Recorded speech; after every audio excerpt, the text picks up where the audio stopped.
all the guests, and again a very warm and refreshing good morning to all of you.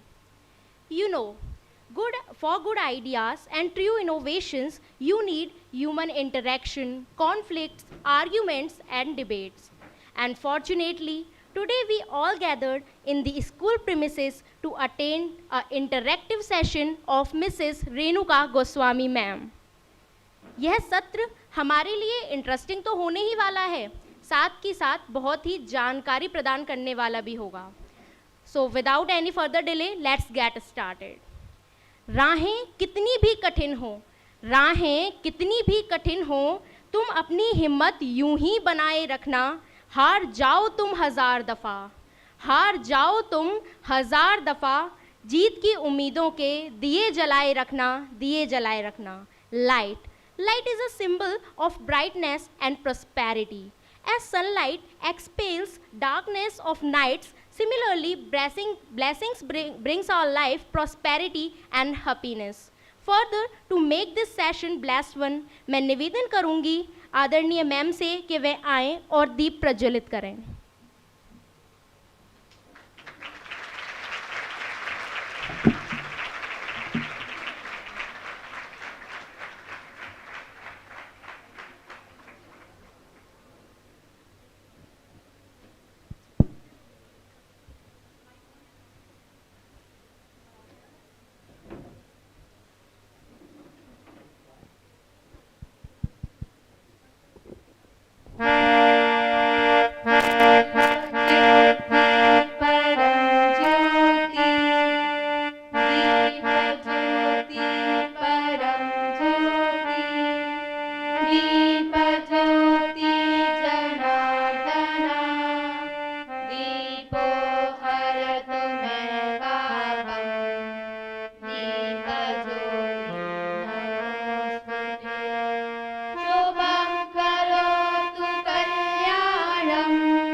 मातृ प्रणाम 1 2 3.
मातृ प्रणाम 1 2 3।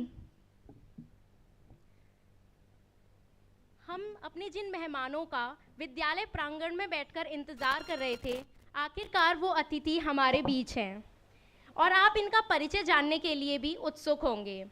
So now I would like to request Mrs. Neelam Maheshwari ma'am to come on the stage to introduce our guests to us. Ma'am. Good afternoon all of you. सर्वप्रथम सम्मानीय मंच का बहुत बहुत स्वागत है, अभिनंदन है हमारे इस छोटे से प्रांगण में। मैम ने हमारी रिक्वेस्ट सहर्ष स्वीकार की, विद्यालय को समय दिया। ये छोटी छोटी बच्चियाँ बहुत सारी क्वेरीज अपने अंदर रखती हैं, उनके सवालों के जवाब के लिए आज आप हमारे पास हैं, इसके लिए आपका बहुत बहुत अभिनंदन, बहुत बहुत आभार है। अध्यात्म कोई अंधविश्वास नहीं है, ना ही ये अंध आस्था है, यह एक दृढ़ विश्वास है। हम जितना भी अध्यात्म समझते हैं या हम जानना चाहते हैं, उसके पीछे एक विज्ञान है, और वो विज्ञान ही है जिसने हमारी जड़ों को जोड़ा हुआ है।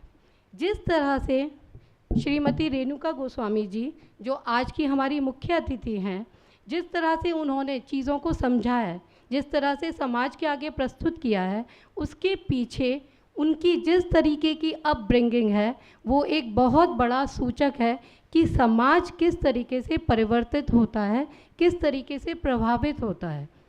आपका जन्म 15 मार्च 1990 को हुआ। आपने ऑक्सफोर्ड यूनिवर्सिटी इंग्लैंड, जो एक सपना है सबके लिए कि हम जाकर वहाँ पढ़ें, मैम ने ऑक्सफोर्ड यूनिवर्सिटी इंग्लैंड से अपनी ग्रेजुएशन को और बिजनेस मैनेजमेंट में एमएससी वहीं से किया है। यह डिग्री लेते हुए उन्होंने डिस्टिंक्शन प्राप्त किया, मीन्स पूरे स्कूल के लिए एक गौरव का विषय रहा, जहाँ से भी वो गई उस जगह के लिए। शिक्षा से इत्र खेलों में भी मैम का बहुत बड़ा योगदान रहा है। मैम ने अंतर्राष्ट्रीय स्तर पर वर्ल्ड और एशियन गेम्स में रोलर हॉकी में भारत का प्रतिनिधित्व किया है।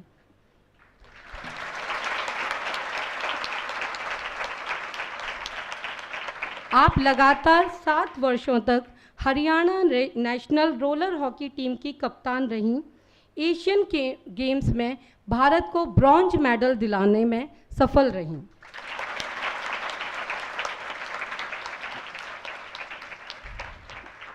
इसके उपरांत आपने अपने जीवन को लक्षित किया एक नई दिशा की ओर। वह दिशा थी कैसे मानव जीवन को एक नए स्तर को प्रदान किया जाए, कैसे हमारे समाज में जो भ्रांतियां हैं उन्हें दूर किया जाए, क्या समस्याएं हैं जो हमारे समाज में विकृत रूप से विकसित हो रही हैं, उनको किस तरीके से समाप्त किया जाए या क्या समाधान हो सकता है, कैसे एक समाज जो पुलकित हो, पल्लवित हो, पोषित हो, उसको तैयार किया जाए। मैम, पूरे विद्यालय परिवार की ओर से आपका बहुत बहुत अभिनंदन और स्वागत है।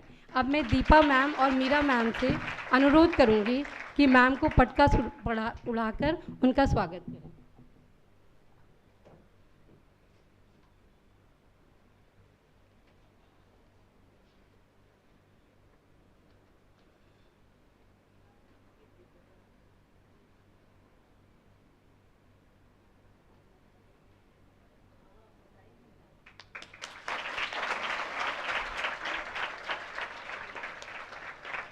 साथ ही हमारे मैनेजमेंट के उपाध्यक्ष और प्रधानाचार्य जी को मैं अनुरोध करूंगी कि वे स्मृति चिन्ह प्रदान कर मैम का स्वागत करें।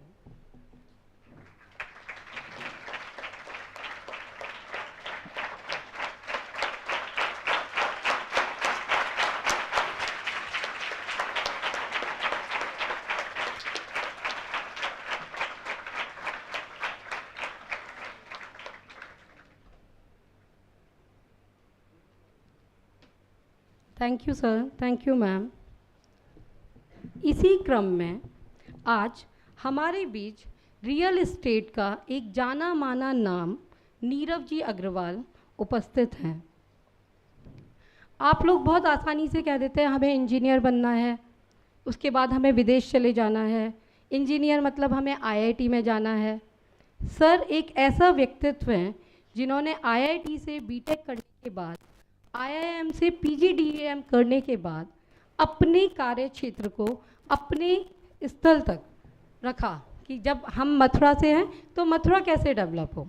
उन्होंने वापस से आकर जो उनका पारिवारिक बिजनेस था रियल एस्टेट का, उसी को ज्वाइन किया।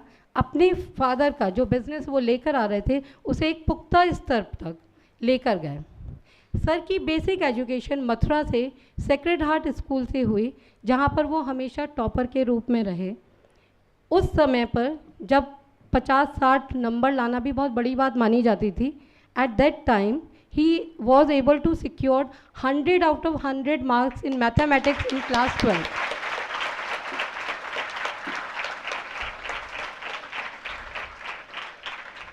सामाजिक स्तर में परिवर्तन लाने के लिए क्लब्स का एक बहुत ही महत्वपूर्ण योगदान रहता है। तो सर रोटरी क्लब से जुड़े हुए हैं। जुड़े हुए का मतलब ये है कि रोटरी क्लब के माध्यम से बहुत सारे परिवर्तन समय समय पर लाए जाते हैं सामाजिक रूप में, बालिकाओं के रूप में। अगर आपको याद हो तो अभी 1 जुलाई को एक कार्यक्रम हुआ था जिसमें बहुत सारी बच्चियों को साइकिल दी गई थी। वो जो कार्यक्रम था वो भी रोटरी क्लब की ही एक पेशकश थी समाज में उन बच्चियों के लिए जो विद्यालय जाने में इसलिए असमर्थ हैं क्योंकि उनके पास कोई साधन नहीं है। सर रोटरी क्लब के डायरेक्टर रह चुके हैं, क्लब सेक्रेटरी हैं और at present he is the president of rotary club at district level. District includes entire states of India.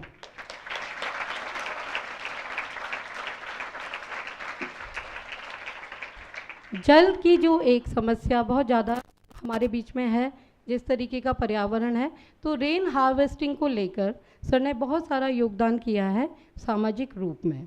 वो एक उत्कृष्ट नमूना है और कभी हम स्पेशली सर का सेशन रखेंगे इन सारी चीज़ों को जानने और समझने के लिए, जिससे हमें सर का समय मिल सके। He is a man of intellectual activities. He includes reading, he like travelling, he do a lot of things, and whenever he will come next to us, so we are able to know कि how the things can move and how you are able to move for what goal you want to achieve in your upcoming future। मैं KD sir से request करूँगी कि sir को पटका पहनाकर उनका स्वागत करें।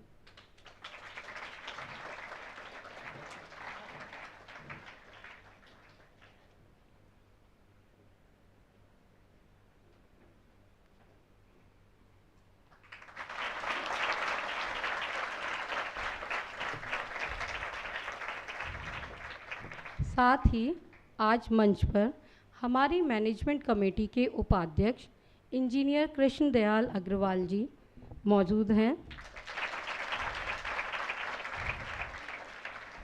He is a synonym of what dreams comes to our eyes and how they can get completed, because he is an engineer of the time where I don't think society know even the spelling of engineer.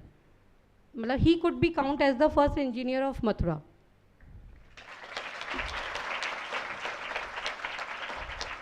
Presently, we are the luckiest one because he is here to nurture our wing. Girls wing is now with respect to him and he is nurturing.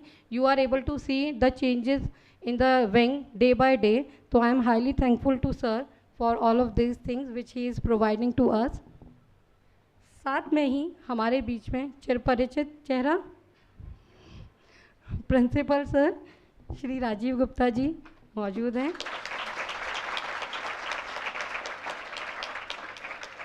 Sir का भी बहुत बहुत स्वागत है।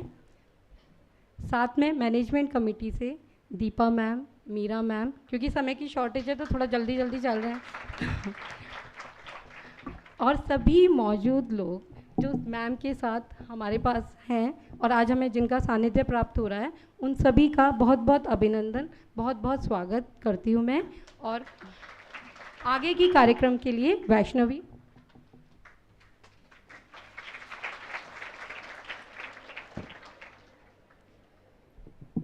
So, interactive session. This word is directly related to your curiosity. कभी कभी आपके मन में ऐसे सवाल आते होंगे जिन्हें सोचकर आप आपको लगता होगा अगर ये ऐसा है तो क्यों है, और अगर ऐसा नहीं है तो क्यों नहीं है. And sometimes this question becomes a source of exasperation for all us. Gratefully, today Renuka ma'am present with us to address these questions. आप इनसे अपने सवाल पूछ सकते हैं, अपने डाउट्स क्लियर कर सकते हैं.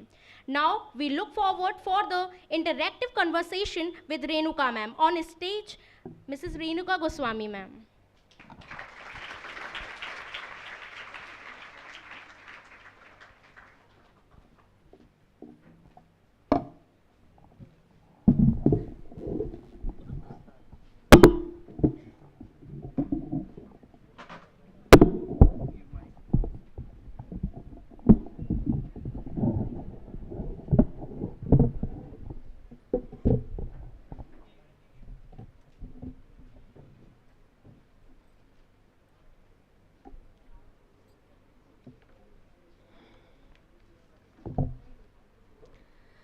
जय गौर श्री राधा रमनो विजयते. वंदेहम श्री गुरौ श्रीयुतपदकमलं श्रीगुरुन् वैष्णवांश्च श्रीरूपं साग्रजातं सहगण रघुनाथान् वितं तं सजीवम् साद्वैतं सावधूतं परिजनसहितं कृष्णचैतन्यदेवं श्रीराधाकृष्णपादान् सहगणललिता श्रीविशाखावितांश्च.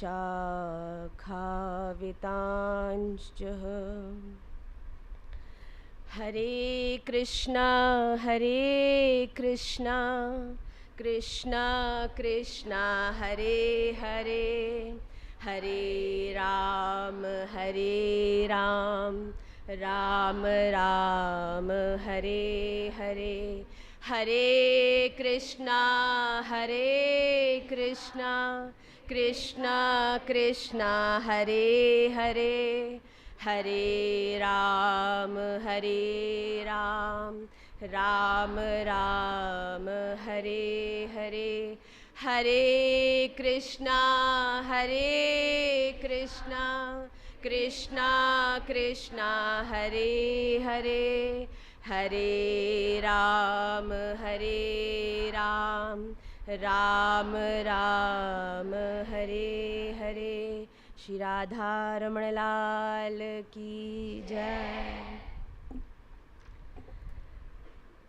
सर्वप्रथम आज सत्य रूप से मेरी प्रसन्नता की, उल्लास की कोई सीमा नहीं है आप सभी श्रेष्ठ बालिकाओं का दर्शन करने से. मैं श्री जी बाबा सरस्वती विद्या मंदिर जो विद्यालय है उसको हृदय से धन्यवाद करना चाहती हूँ. ये सत्य बताऊँ तो ये आपने मुझे आमंत्रित नहीं किया है, ये किसी पुण्य कर्म का मेरा ही फल है जो आप सबके सन्मुख होके आपकी कुछ जिज्ञासाओं का निवारण या हल करने के लिए श्री राधा रमन देव जी ने मेरा चयन किया है. तो मैं उनके चरणों में अपना दंडवत प्रणाम करते हुए, गुरुदेव के चरणों में दंडवत प्रणाम करते हुए, और इस विद्यालय की सभी जितनी भी टीम है, प्रधानाचार्य जी हैं, नीलम जी हैं और नीरव अग्रवाल जी हैं, आप सबको बहुत बहुत धन्यवाद व्यक्त करती हूँ कि आपने इस सेवा का अवसर मुझे दिया. आप सबको मेरे बारे में बहुत कुछ प्रधानाचार्य जी ने बताया कि मैं कौन हूँ, मेरी एजुकेशन क्या है, मैंने अपने जीवन में स्पोर्ट्स में क्या किया है. तो वो बड़ा ही एकेडमिक इंट्रोडक्शन था. अब मैं आपको अपना सत्य इंट्रोडक्शन करना चाहती हूँ इस सत्र को प्रारंभ करने से पहले. मेरा नाम रेणुका गोस्वामी है और 9 वर्ष पहले मेरा मन माधव गौरेश्वर श्री वैष्णवाचार्य श्री पुंडरीक गोस्वामी जी महाराज के साथ पाणी ग्रहण हुआ और श्री राधा रानी श्री ब्रज की सेवा करने का अवसर मुझे तब से प्राप्त हुआ. मेरा जन्म चंडीगढ़ में हुआ है और बचपन से ही अपनी माता के खूब संघर्ष और मेहनत के कारण हम लोग का जो अध्ययन है और जो हमारा खेल कूद की रुचि थी वो बहुत प्रबल थी जीवन में। जैसे आप सबको मैं इस समय देख पा रही हूँ, आप में से ही कुछ मुझे आप सबको देखकर मुझे अपने 20 वर्ष पूर्व की छवि याद आती है और बहुत ही प्रसन्नता हो रही है आज आप सब में अपने आप को देखते हुए। मैंने अपना अध्ययन चंडीगढ़ से किया। कुल 5 वर्ष की आयु से माता के प्रोत्साहन के कारण, उनके खूब मेहनत के कारण मुझे रोलर स्केटिंग में डाला गया। जैसा कि आप में से बहुत लोग बैडमिंटन में हैं, कई लोग टेनिस में रुचि रखते हैं, कोई रेसलिंग में रुचि रखते हैं। उस समय अधिक परिश्रम करके मेरी माता ने मुझे रोलर हॉकी में, रोलर स्केटिंग में डाला। बचपन से ही उस संस्कार को ग्रहण करके बड़ी हुई, एक ही स्पोर्ट्स में रुचि रही। तो खेलते ठाकुर जी की कृपा से स्टेट को रिप्रेजेंट किया और इसी क्रम को बढ़ते हुए मैंने भारत को 2 बार विदेश में रिप्रेजेंट किया, एशियन और वर्ल्ड चैम्पियनशिप में। ये सब मेरी छोटी छोटी जीवन की उपलब्धियां हैं, इसको आप कुछ बहुत बड़ा मत मानिएगा। अध्ययन में खेलते समय मैंने अपनी जो बैचलर्स है, आप सब जो 12वीं के कुछ विद्यार्थी हैं, इसके बाद अपनी कॉलेज में जाएंगे, बैचलर्स करेंगे। मैंने अपनी बैचलर्स की जो अध्ययन है वो भी चंडीगढ़ से ही किया है। तत्पश्चात अपनी जो मास्टर्स है उसके लिए मैं विदेश, जैसा कि प्रधानाचार्य जी ने बताया कि मैं ऑक्सफोर्ड इंग्लैंड गई, वहाँ मैंने मास्टर्स करी। ये मेरे जीवन की छोटी छोटी उपलब्धियां हैं। मैं पुनः रिपीट करूँगी, ये मेरे जीवन की उपलब्धियां अब इस स्तर पर आके जब मैं पीछे मुड़कर देखती हूँ तो मैं निश्चित रूप से कहती हूँ कि ये मेरे जीवन की कुछ छोटी छोटी उपलब्धियां हैं जो राधा रमन देव जी की कृपा और गुरुदेव के आशीर्वाद से जीवन में संपन्न हुई। उसके बाद मेरा जीवन का एक बहुत बड़ा अचीवमेंट गुरुदेव की कृपा से हुआ जब मैंने बताया कि 9 वर्ष पहले मेरा पानी ग्रहण, मेरा विवाह वृंदावन धाम में हुआ। उससे मेरा एक कहा जाता है कि जब एक माता का विवाह होता है, आप सबके घरों में भी आपकी माताएं हैं, आपको निश्चित रूप से बताती होंगी कि हम विवाह से पहले ऐसे थे, हम विवाह से पहले वैसे थे, विवाह के बाद तो हमारा जीवन ही बदल गया। पर सत्य रूप से मेरा जीवन ही बदल गया। मेरा जीवन प्रारंभ हुआ, उससे पहले तो जीवन जी रहे थे, पर अब जीवन सही मायने से उसके महत्व को जानकर जीवन व्यतीत कर रही हूँ। तो उसके बारे में भी आपसे शेयर करूँगी। इस स्तर पर, इस मंच पर आज मैं जिसका प्रतिनिधित्व करते हुए खड़ी हूँ वो एक विद्यालय है जिसको निमाई पाठशाला के नाम से आप सब लोग जानते हैं। 2 वर्ष पहले जब कोविड 2019 हिट किया, पूरे विश्व में त्राही त्राही हो गई, हर घर में विभिन्न तरह की प्रतिकूलताएं होने लगी। बहुत लोग डिप्रेशन में थे क्योंकि कार्य बंद हुआ था, बच्चे स्कूल नहीं जा रहे थे, माताओं पर विभिन्न प्रकार के प्रेशर थे। उस समय एक ये छोटा सा प्रयास महाराज श्री की प्रेरणा से निमाई पाठशाला का हमने प्रारंभ किया, जिसमें हम बच्चों को एक free of cost online segment से जोड़ते हैं और जोड़कर हम उन्हें न केवल आध्यात्मिक रूप से उनकी वृद्धि होती है, हम न केवल ग्रंथों को लेकर उनको उनके बारे में बताते हैं कि किस प्रकार हमारा इतिहास, किस प्रकार हमारा भाव, किस प्रकार इंटरनली हम स्ट्रॉन्ग रह सकते हैं, बल्कि हम इसके माध्यम से we don't make good Vaishnavs, we make good humans. तो इस निमाई पाठशाला के माध्यम से हम लोग बच्चों का जो रुचि है, क्योंकि जो बच्चे इस समय एक कच्ची माटी की तरह होते हैं और उस माटी को जिस भी खांचे में ढाल दिया जाए वो उसी का आकार ले लेते हैं। तो जब कोविड हुआ, छोटे बड़े हर प्रकार के बालक बालिकाएं इसके थ्रू गए, तो हमने ये छोटा सा एक वेंचर शुरू किया जिसमें हमने age was no bar. The smallest student of Nimai Pathshala is 3 years old and the oldest student of Nimai Pathshala is 84 years old. So we have students of all age groups. तो इसमें हम ना केवल आपको केवल कथा या फिर रीडिंग यही नहीं, बल्कि हम इसमें आपको मॉरल स्टोरीज़ के माध्यम से how you can chase, how you can overcome the current situations in your life. आप जैसे ग्रो करते हैं, आप जीवन में एक कक्षा से दूसरी कक्षा में जाते हैं, आपके सब्जेक्ट्स बदलते हैं, आपके टीचर्स बदलते हैं, वैसे ही जीवन का एकमात्र कांस्टेंट बिहेवियर है चेंज। आपके जीवन में कुछ भी हो, चेंज होगा ही होगा। आप 1 वर्ष पहले 8 वर्ष की थी, आज आप 9 वर्ष की हैं, अगले वर्ष आप 10 वर्ष की होंगी। ये जीवन की सबसे बड़ी सत्यता है कि जीवन हर क्षण बदलेगा। सो बी ईजी। अगर आप मुझसे कहो कि अभी समय क्या हुआ है, तो मैं आपको कहूँगी अभी 12:30 बज रहे हैं, 12:10 बज रहे हैं। तो आप मुझसे 10 मिनट बाद दोबारा अगर समय पूछेंगे तो मैं क्या कहूँगी?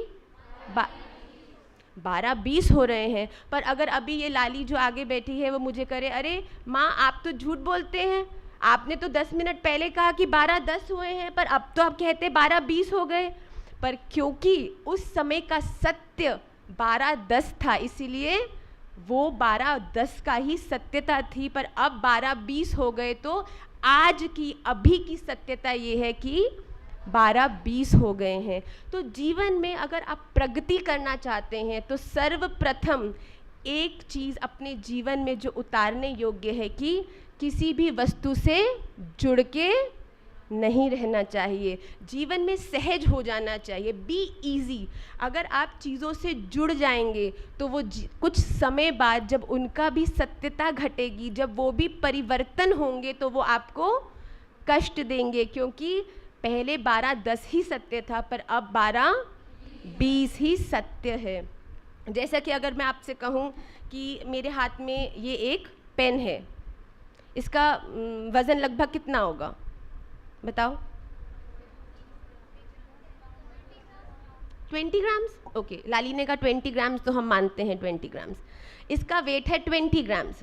इस 20 ग्राम्स पेन को हम सभी लोग, बल्कि मेरी 1 वर्ष की अगर लाली है, वो भी इस 20 ग्राम्स पेन को बड़े आराम से सहजता से कोई भी पकड़ सकता है, क्योंकि सिर्फ 20 ग्राम्स ही तो है। पर अगर अब इस पेन को, जो कि केवल 20 ग्राम्स का है, इस पेन को अगर मैं अपने हाथ में धारण करूं, पकड़ूं और मैं इसको पकड़कर खड़ी रहूं 5 मिनट, 20 ग्राम्स, बहुत सहज, right? 10 minutes, 20 grams, very easy. 1 hour, 20 grams, easy. 2 hours, easy.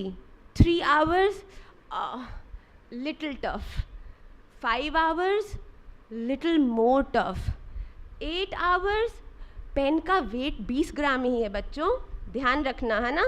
पर यही पेन अगर मैं 8 घंटे तक लेकर लदी रहूं, वो केवल श्री कृष्ण ही हैं जो गिरिराज जी को 7 दिन तक उंगली पर लेकर ठाड़े रहे। पर अगर हम लोग 20 ग्राम का पेन अगर 8 घंटे भी हमको पकड़ना पड़े तो हाथ हमारा दर्द कर जाएगा। 9वें घंटे में तो आप कहोगे अब इसको रख ही दो, ये 20 ग्राम का नहीं, कम से कम 200 किलो का मालूम होता है। तो जीवन की जो परिस्थितियां हैं वो भी कुछ ऐसी ही हैं बच्चों। आप जीवन में छोटी छोटी परिस्थिति से हम ऐसा जुड़ जाते हैं कि शायद वो होती छोटी सी ही है, आपको किसी की बात बुरी लगी, वो बात चाहे छोटी ही हो, पर हम उसको हृदय में दबाए इतने समय तक बैठते हैं कि वो बात छोटी से बहुत बड़ी हो जाती है। तो वो जितनी बड़ी होती है उतना ही किसको कष्ट देती है? जिससे बात हुई हो उसको, या जिसने धारण करके रखी हो उसको। तो हमें जीवन में कोई भी बात हो उसको सहजता से स्वीकार कर कर आगे बढ़ना है, क्योंकि अगर बात को जीवन में धारण करे रखोगे तो हाथ और कष्ट आपको ही होगा। ये तो मैं जस्ट आपसे एक, क्योंकि आप सबको देखकर मुझे अपने समय की कुछ ऐसे भाव जो मुझे लगता था कि हम स्कूल में थे तो मुझे बहुत बुरा लग जाता था छोटी छोटी बातों का, जिसके कारण मैं रोती, तो वो सब भाव आज आप सबको देखकर पुनः स्मरण आए, तो मन किया कि आपसे इस बारे में कुछ कहूँ कि जीवन का सर्वप्रथम सक्सीड होने का लक्ष्य, तरीका यही है कि आप जीवन में ईजी हो जाओ, हल्के हो जाओ, क्योंकि जीवन में जितनी चीज़ों को भरते जाओगे उतना ही जीवन किसका भारी होगा। एक बार एक व्यापारी सड़क से गुजर रहा था। उसने देखा कि सड़क के किनारे एक व्यक्ति 5 किलो का पत्थर बेच रहा था। बड़ा चमकदार पत्थर था। उसको देखकर उस व्यापारी को बड़ा आकर्षण हुआ। तो वो जो व्यापारी था वो रुका और उसने बोला, अरे भैया ये पत्थर कितने का है। तो वो सहज सा जो व्यक्ति था उसने कहा, बाबूजी साहब केवल 500 रुपये का। उसने कहा बहुत बढ़िया, आप ये पत्थर मुझे दे दीजिए। तो वो पत्थर उस व्यापारी से, वो व्यापारी उस व्यक्ति से उसने वो पत्थर 500 रुपये में ख़रीदा और वो पत्थर लेकर चला गया। कुछ आगे दूर जाकर उसकी एक दुकान थी।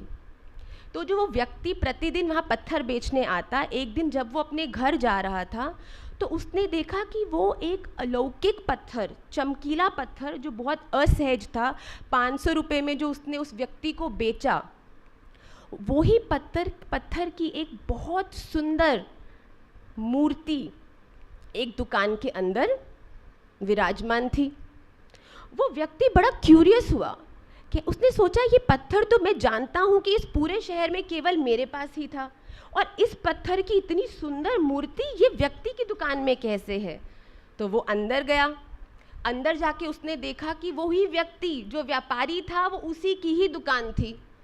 तो उस व्यापारी से बोलने लगा, अरे बाबूजी ये पत्थर तो मैंने आपको बेचा था, आपने क्या कर दिया इसके साथ।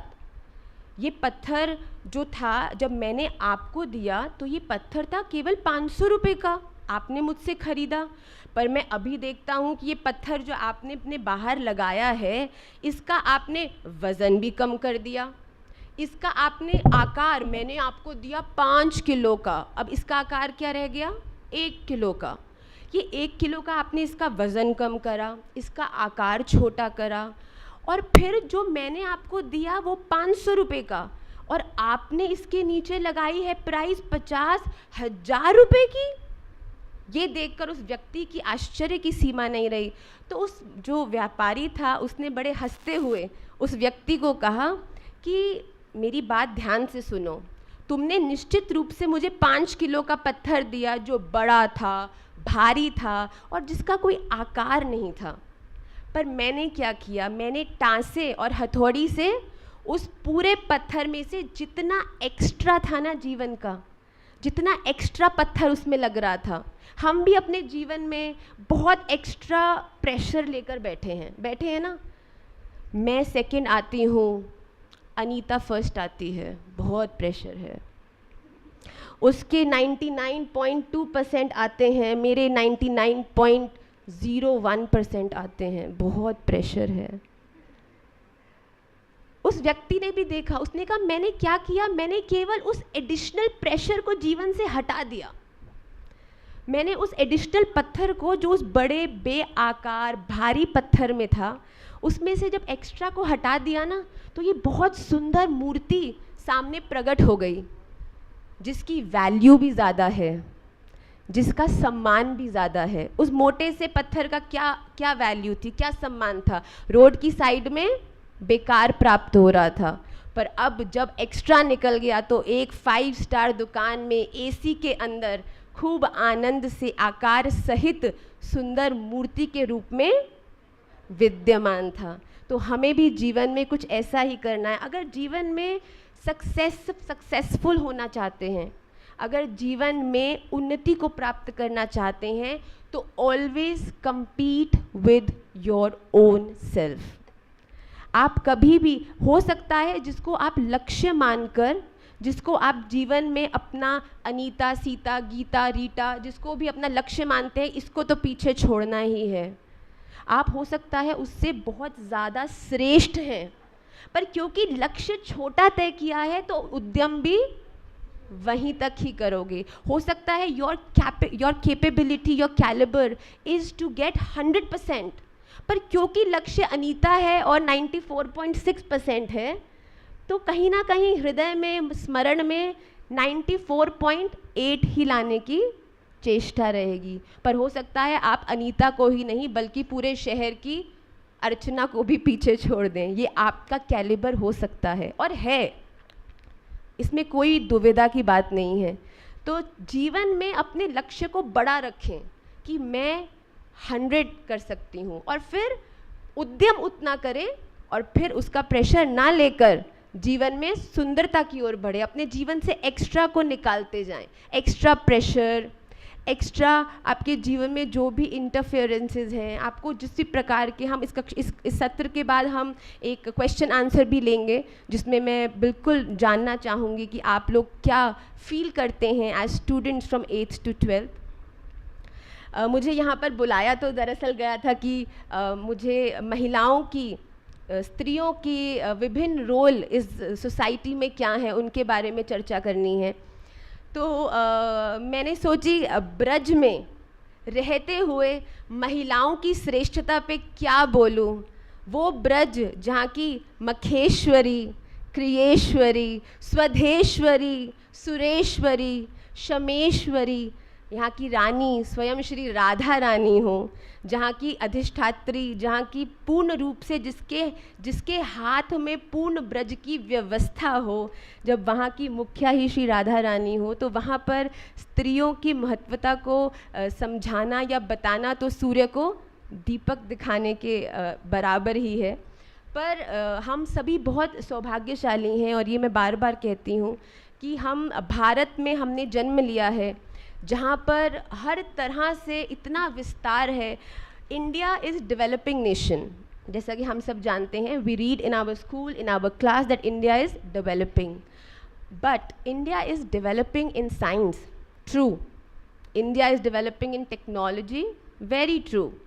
Arms, ammunitions, everything India is developing, true. पर एक विषय है जो इंडिया को सर्वश्रेष्ठ बनाता है और पूरे विश्व को इंडिया के भारत में गिराता है।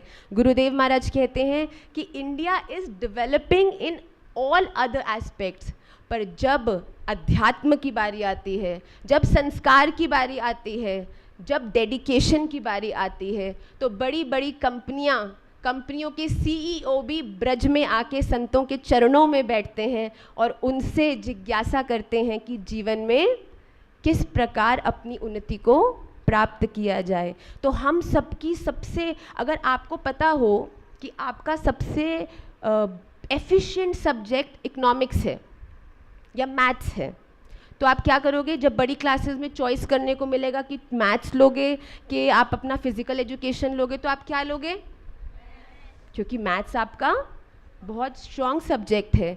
उसी प्रकार हमें सदा ये याद रखना है कि हम जीवन में हर रूप से प्रगति करें, पर अपने संस्कार, अपना जो बेस है, अपना जो ये डेडिकेशन है, इसको कहीं खोए नहीं। हम एक ऐसे देश से आते हैं जहाँ पर एक तरफ है सीता मैया, जिन्होंने अपना संपूर्ण त्याग करके, अपने पूरे ऐश्वर्य का त्याग करके वो श्री राम के संग जंगल गई उनकी सेवा करने के लिए। आप सभी रामायण जी से मुझे आशा है आप सब जानते हैं कि सीता मैया ने किस प्रकार त्याग करके राम जी के साथ 14 साल वन में बिताए हैं। और दूसरी ओर एक तरफ कौन है? सीता मैया, जिन्होंने अपना सब कुछ त्याग किया, और दूसरी ओर कौन है? दूसरी ओर है हमारी श्री राधा रानी। और वो राधा रानी जिनके श्री धाम में बैठकर स्वयं परमेश्वर परमात्मा भगवान श्री कृष्ण भी जिनके बैठो पलोटत राधिका पायन। यहाँ एक और श्री सीता मैया हैं जिन्होंने सब त्याग किया राम जी की सेवा के लिए, और दूसरी ओर हमारी श्री राधा रानी हैं जिनकी सेवा में सदा श्री कृष्ण विद्यमान रहते हैं। तो हम सबका जो ये भारत का जो इतिहास है, भाव है, वो बहुत विस्तार है, और हर एक भारतीय के लिए ये अनिवार्य है कि वो अपने इतिहास से पूर्ण रूप से परिचित रहे। बहुत सुंदर, आप लोग तो आधी मेरी स्पीच जानते हैं। तो बहुत सुंदर। अभी कुछ समय पहले ही हम सब ने ब्रज का सर्वोत्तम सर्वश्रेष्ठ महोत्सव बनाया है, श्री कृष्ण जन्माष्टमी का उत्सव। मुझे आशा है और मैं जानती हूँ ब्रज के एक एक घर में कृष्ण जन्माष्टमी पे खूब आनंद हुआ होगा, क्योंकि सत्य बात है ब्रज में आनंद प्रकट हुए हैं, ब्रज में स्वयं श्री कृष्ण पधारे हैं। पर आप में से कितने लोग जानते हैं कि जन्माष्टमी, ये आप सब निश्चित रूप से जानते होंगे कि जब कारागार में मथुरा में देवकी मैया ने श्री कृष्ण को जन्म दिया, जानते हैं? उसी समय यशोदा मैया ने भी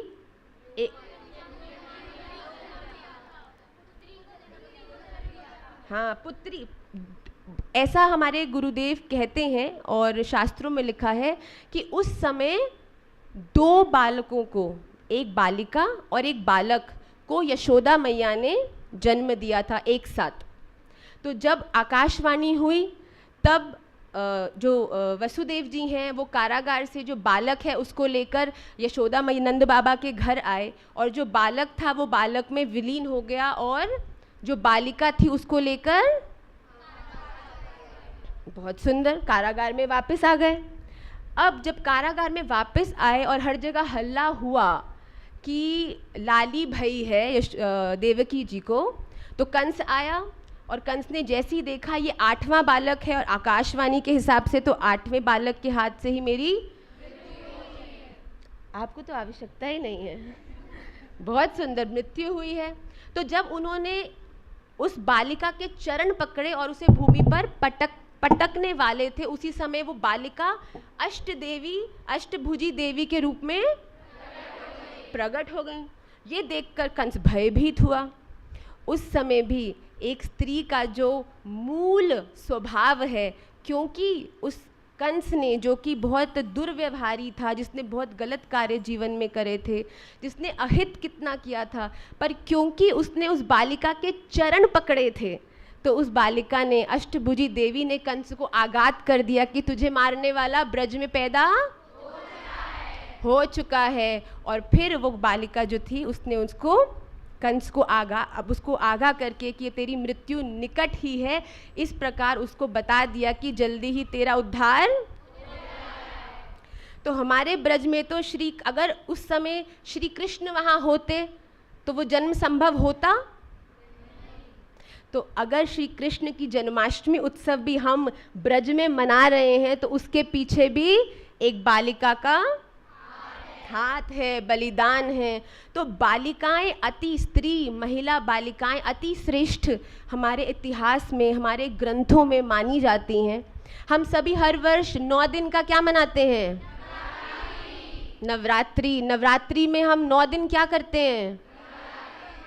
दुर्गा माता की पूजा करते हैं, और 9 दिन में 9 अलग अलग रूपों में देवी माता की पूजा करते हैं। पर क्या आप लोग जानते हैं कि आपकी माता, आप स्वयं अपने पूर्ण जीवन में वो जो 9 रूप हैं देवियों के, कूष्मांडा, शैलपुत्री, कात्यायनी, जो ये सब विभिन्न रूप जिनकी आप हर दिन 9 दिनों तक पूजा करते हैं, हर एक स्त्री, हर एक बालिका, हर एक लाली अपने पूरे जीवन में उन पूर्ण 9 रूपों को धारण करती हैं। क्या आप जानते हैं कि जो ये 9 रूप देवी जी 9 दिन में धारण करके जिनकी हम पूजा करते हैं, एक लाली के जन्म होने से प्रारंभ होकर जब तक वो अपने आखिरी समय में नहीं आती, वृद्ध अवस्था में नहीं आती, वो उन 9 रूपों को अपने जीवन में व्यतीत करती हैं। तो इसी भाव को मैं आज पुष्ट करते हुए, जो 9, अगर आपको नवरात्रि के 9 दिन की जो पूजा आप करते हैं उसे आप आजीवन भी देखना चाहते हैं, तो अपनी माता के जीवन में, अपने स्वयं के जीवन में भी आप समय के साथ उसको धारण करते देखेंगे। जो अध्यापिकाएं जी बैठी हैं, जो बड़े हैं, वो इस बात से पूर्ण सहमति देंगे कि किस प्रकार एक एक रूप माता का हर एक लाली के जीवन में घटता है। तो मैं प्रथम, जब हम नवरात्रि पूजन करते हैं तो जन्म ग्रहण करती हुई जो अभी जन्म ग्रहण कर रही है जो बालिका, उसको क्या कहते हैं? शैलपुत्री। बहुत सुंदर। शैलपुत्री जब एक लाली जीवन में जन्म लेती है तो शैलपुत्री हर उस बालिका में घटता है।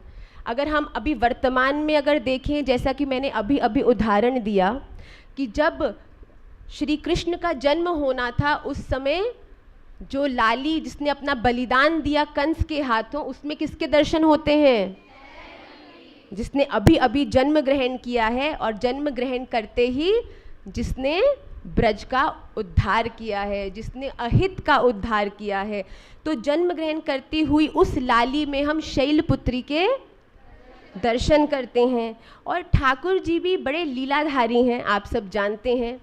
पुत्री केवल हर एक को पुत्री का जो पुण्य है, पुत्री का जो एक भाव है, वो हर एक दंपति को नहीं देते, केवल उसको ही देते हैं जिसके जीवन में इतना प्रभाव है, इतना समृद्धि है कि वो एक पुत्री का लालन पोषण। अब एक पुत्र जन्म लेता है तो किसकी सेवा करता है? अपने वंश की।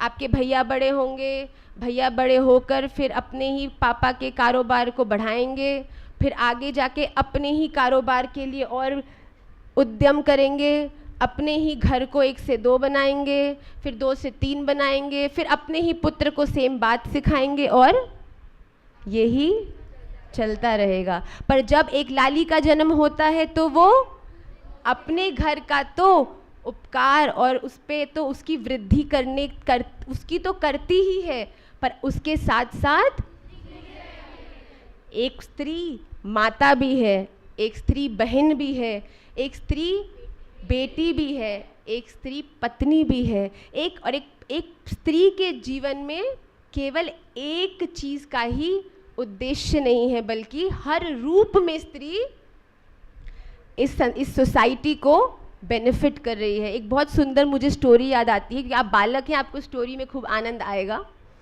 एक बार एक पति पत्नी में, आपने भी घरों में देखा होगा, मम्मी पापा में थोड़ी झगड़ा हो गया।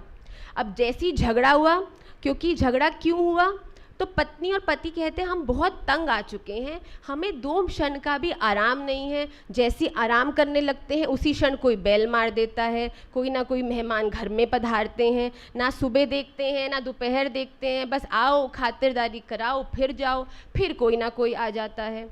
तो पति पत्नी ने क्या सोचा, चलो हम एक संकल्प लेते हैं, अब कोई भी हमारे घर की घंटी बजाए तो हम दरवाज़ा, जो भी उनको सोचना है सोचते रहे, हम दरवाज़ा बिल्कुल नहीं खोलेंगे। कुछ समय बाद घंटी बजती है, तो आपने देखा है ना द्वार में एक छोटा सा छेद होता है, तो पति घंटी बजी, स्वाभाविक पति गया छेद से देखने लगा, देखा अरे ये तो मेरे माता पिता आए हैं। अब पत्नी पीछे खड़ी हैं, संकल्प, पत्नी ने सोचा अगर दरवाज़ा खोल दिया तो आज मैं जीती नहीं तो फिर मुझे उपहार। तो पति घबरा गया, बिना उसने संकल्प लिया है और बिना पहले से पुष्ट करा हुआ उपहार कुछ भी हो सकता है, तो पति डर गया। माता पिता 10 मिनट 15 मिनट तक घंटी बजाते रहे, पर पति बेचारा पीछे देवी जी को देखता हुआ हिला, कहता अंदर ही अंदर हृदय में क्षमा मांगता हुआ कि मैं नहीं खोल सकता, मुझे क्षमा करो। उसने दरवाज़ा नहीं खोला। 10-15 मिनट पिताजी माताजी घंटी मारते रहे और फिर वो चले गए। अब पति बेचारा, चलो शुक्र है चले गए, मैं हारा नहीं, संकल्प स्थित है। थोड़ी देर बाद, 2 घंटा बाद फिर घंटी बजती है, तो अब घंटी बजती है तो पत्नी दरवाजे के पास होती है, तो वो गई, उसने देखा हॉल में से कौन आया है, उसने देखा अब तो लड़की के माता पिता थे। अब पति जी थोड़ा पैर ऊपर करके पालती मार के एक पैर ऐसे उल्टा करके बैठ गए। अब बताएं, अब पत्नी भी उसी असमंजसता में, दरवाज़ा खोलूं नहीं खोलूं। आगे माता पिता देखती तो हृदय कोमल होता, और पीछे मुड़ती तो पति अब देखता हूँ, हाँ बहुत उसमें कि अरे ये भी नहीं खोलेगी, मुझे निश्चित मालूम है। पत्नी 2-4 मिनट आगे पीछे करती रही, क्या करूं, और उसने एक बार आंख जोर से मींची और दरवाज़ा खोल दिया। माता पिता अंदर आए, पति बड़ा आश्चर्य, माता पिता का आदर स्वागत किया, उनकी सेवा करी और 1 घंटे बाद वो लोग चले गए। अब पति ने पत्नी को देखा, पत्नी ने मुख नीचे किया और पति ने उससे कुछ नहीं कहा। बात यहीं विश्राम हो गई। कुछ सालों बाद उस दंपति को, पति पत्नी को एक बालक हुआ। तो जब बालक हुआ तो पति ने अपने घर में थोड़ा मीठा बांटा, खुद अपने घर में थोड़ा लोगों को कहा हाँ बालक हुआ है, बहुत सुंदर, सहज तरीके से उसके स्वागत किया। फिर और 2 वर्ष निकले, फिर उस दंपति को हुई एक बालिका, एक लड़की। इस बार जो पति था वो पागल ही हो गया। उसने पूरे अपने शहर में मिठाई बांटी। लोग आश्चर्यचकित हो गए कि अरे किसी के घर बालक होता है तो लोग मिठाई, ढिंडोरा, ढोल पिटवाते हैं, ये लगता है बुद्धि से कुछ कम है, उल्टा करता है। अरे बालक हुआ है तो हमको मिठाई तक नहीं खिलाई, शहर वाले सोचते, और बालिका हुई है तो पूरा ढोल, पूरा एक जुलूस निकाला गया उनकी गली के अंदर कि मेरी बालिका हुई। जिस प्रकार हम नंदोत्सव में ट्रॉफी बांटते हैं, घरों घरों में जो मिष्ठान है उसे फेंकता हुआ वो आगे बढ़ता गया। तो जब किसी ने उससे पूछा, अरे भैया तुम्हारा मानसिक संतुलन सही है क्या? तुम इस पे बालिका होने पे इतना उद्यम, इतना आनंद? कहता है मैं बालिका होने पे आनंद इसीलिए जता रहा हूँ क्योंकि मैं जानता हूँ जब 30 वर्ष पूर्व, 30 वर्ष के बाद जब मुझे आवश्यकता पड़ेगी तो हो सकता है कि ये जो मेरा बालक है ये मुझे दरवाज़ा ना खोले, पर ये जो मेरी बालिका है, चाहे कोई भी परिस्थिति हो, वो निश्चित रूप से, चाहे उसकी सामर्थ्य हो चाहे ना हो, पर वो निश्चित रूप से मेरे लिए दरवाज़ा। तो ये एक बालिका का सहज स्वभाव। ब्रह्मा जी ने मनु और शत्रुपा बनाए, प्रथम पुरुष और प्रथम स्त्री। तो पुरुष और स्त्री क्यों बनाए? सबको एक जैसा ही बना देते, पर क्योंकि पुरुष अपनी आप के स्वभाव के हैं और स्त्रियों का स्वभाव पुरुषों से भिन्न है, इसीलिए स्त्री पुरुष को अलग अलग बनाया गया है। पर आजकल के समय में हमारी एक और बहुत बड़ी समस्या जीवन की है कि स्त्रियों को क्या बनना है? हमें पुरुष बनना है। हम किसी से कम हैं? इस पे हम पुनः लौट कर आएंगे, पर हम नव दुर्गा की 9 भावों की ओर अग्रसर हो रहे थे कि शैल पुत्री किस प्रकार एक पुत्री के जन्म होते ही एक परिवार का जो जीवन है वो पूर्ण रूप से बदल जाता है, कितना सुंदर हो जाता है। उसके बाद कौमार्य अवस्था तक वो ब्रह्मचारिणी का स्वरूप है। तो जब उसने जन्म लिया तो हम सब सहज जन्म लेते हैं, तो जन्म लिया तो अब जन्म लेने के बाद अपनी कौमार्य अवस्था तक वो समय जिसमें इस समय में बहुत सारी ब्रह्मचारिणियों को अपने सामने देख पा रहे हो। आप सब में मुझे ब्रह्मचारिणी देवी के उस स्वरूप का दर्शन होता है जो अपनी कौमार्य अवस्था में, अपनी टीन एज में उद्यम करके अपने जीवन को एक आकार देती हैं। You study hard, you work hard, you play hard, जिससे कि आपका आने वाला जीवन व्यवस्थित होता है। कोई आप में से डॉक्टर बनेगी, कोई आप में से इंजीनियर बनेंगी, तो आप सब अपने अपने क्षेत्रों में उद्यम करके इस प्रकार से अपने जीवन को व्यापन करेंगी।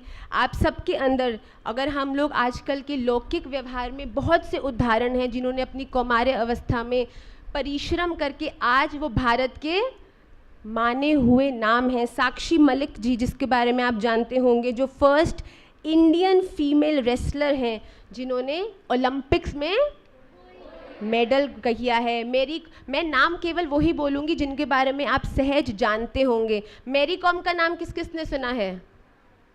Very good. मैरी कॉम, जिनको हम मैग्निफिसेंट मैरी के नाम से भी मुझे मालूम है इनकी जीवनी पर एक मूवी बनी है जो आप सबने और देखनी चाहिए। बहुत सुंदर बात है, आपने देखी है। इन्होंने 6 बॉक्सिंग चैम्पियनशिप्स, जो वर्ल्ड की मेन 6 बॉक्सिंग चैम्पियनशिप्स होती हैं, सब में मेडल, पर क्योंकि उन्होंने अपनी कौमार्य अवस्था से ही अपने उस लक्ष्य का चयन कर लिया था। जब अपनी कौमार्य अवस्था में ही थी, तभी से गुरुजी के ना कहने पर भी कितना समय बैठकर उन्होंने उस लक्ष्य को प्राप्त करने के लिए उद्यम किया है। तो जब तक जीवन में लक्ष्य नहीं होगा तब तक सफलता प्राप्त करना, पर लक्ष्य हमें किसी अन्य को, लक्ष्य का चयन हमें अपनी रुचि से करना है। मुझे क्या अच्छा लगता है इससे करना है, ना कि हमें कोई बताए कि तुम्हें ये करना चाहिए। तो अपनी रुचि अनुसार अपने लक्ष्य का चयन करेंगे। पीवी सिंधु का नाम किस किसने सुना है, जो बैडमिंटन में,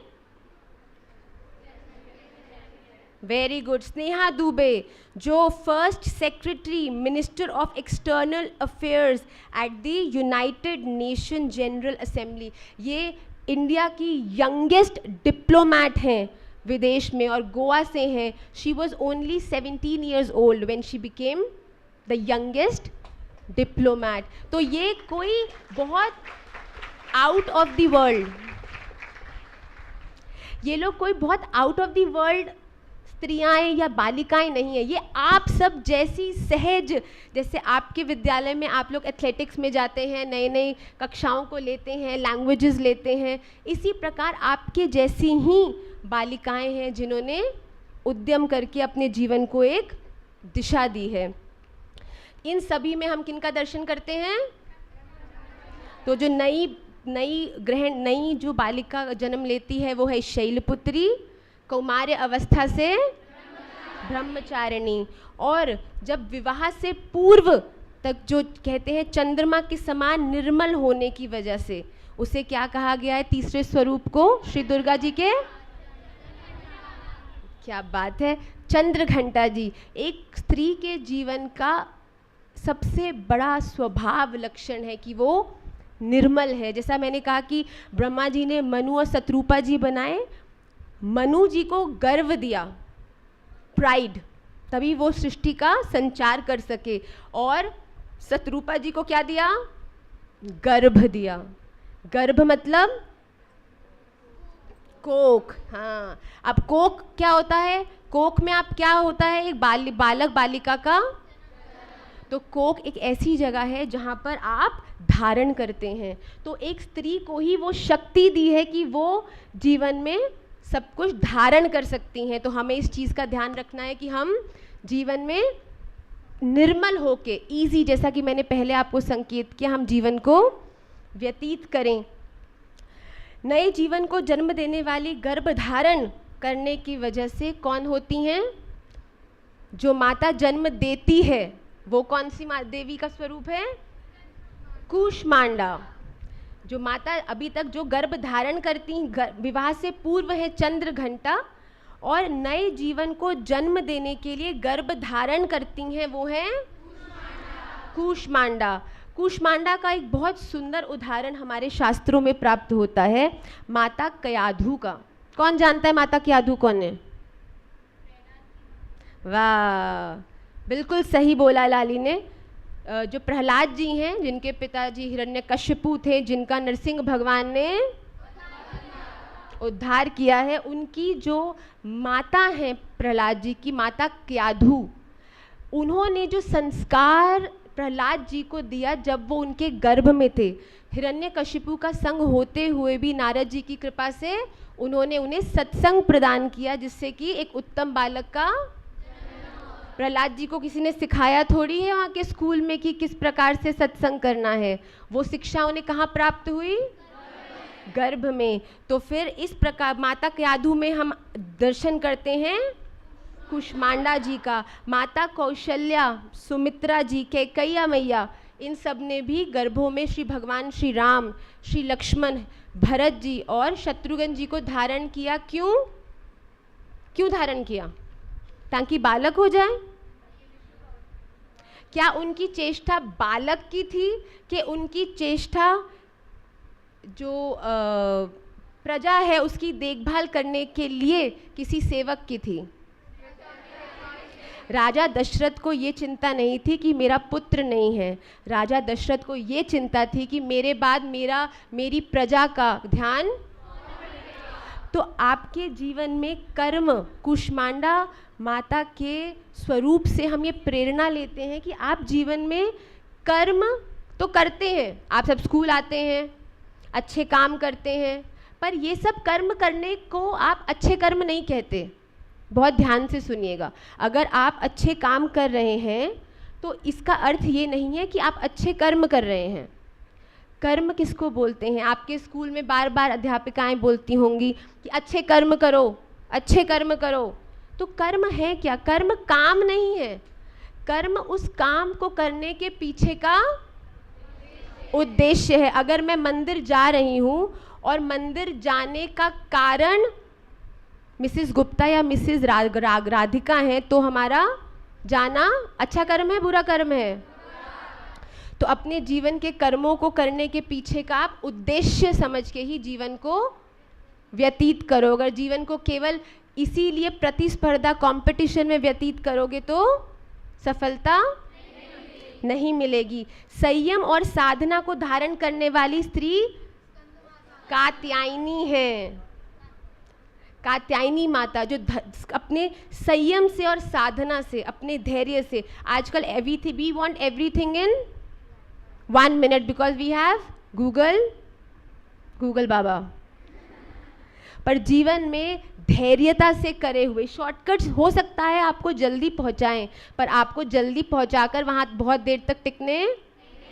तो जीवन में स्लो एंड स्टेडी, तो अपने जीवन के हर पड़ाव को धैर्यता से ही रखें, तभी जीवन में अपने संकल्प से परिवार की हानि को भी जो जीत ले। एक माता में इतनी सामर्थ्य है कि वो अपने संकल्प से पूरे परिवार का जो हानि है उसको स्वयं पे धारण करने की सामर्थ्य रखती हैं। और ये कौन सी माता है? काल